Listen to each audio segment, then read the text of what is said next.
The claims made during a U.S. congressional hearing on government efficiency have prompted calls for an independent investigation. Experts and local residents argue that while Borno State has benefited significantly from U.S. aid, the Nigerian government must take greater responsibility for humanitarian support and development.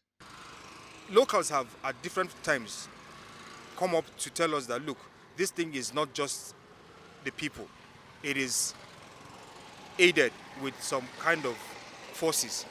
So I believe if this aid eventually leaves, if this aid is stopped, we would definitely look at the silver linings, look at the opportunities within, and develop ourselves, and at least we would have less level of death all over Borno State.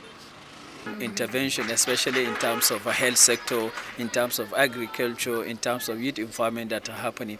And Nigeria really need to going to feel the brunt of this decision. Because for me, I will also blame our leaders on that, because we have they have relegated their responsibilities and they have allowed international organizations. Some of them rely on this funding for them to even impact on their own governance responsibility. Some of them, you not even know that this support is coming from USAID.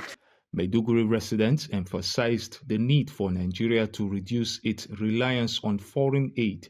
While the funding cut has led to job losses, they believe it serves as a wake-up call for the government to strengthen internal aid mechanisms.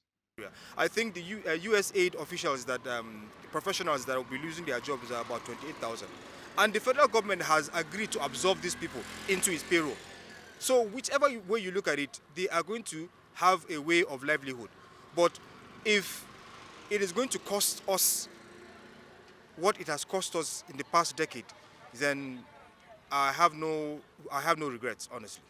And another way is also a wake-up call for our leaders, for them to understand that it's not the responsibility of the state government to fund us and then our activities and then to support us. But with this development, I think we'll go back to the drawing board. We'll start being innovative. We'll start providing effective services to our people, and we'll start being accountable. Most of them, the way they channel their fund, you need to account for every dime that they give. And that is why you see the impact of their support.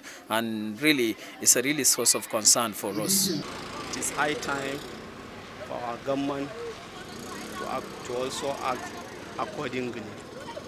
If they will halt their operation for some times, then after the conclusion of the investigation, if they found that they are guilty of the aforementioned crimes, and if they have accomplice in connivance, then they should be sanctioned accordingly.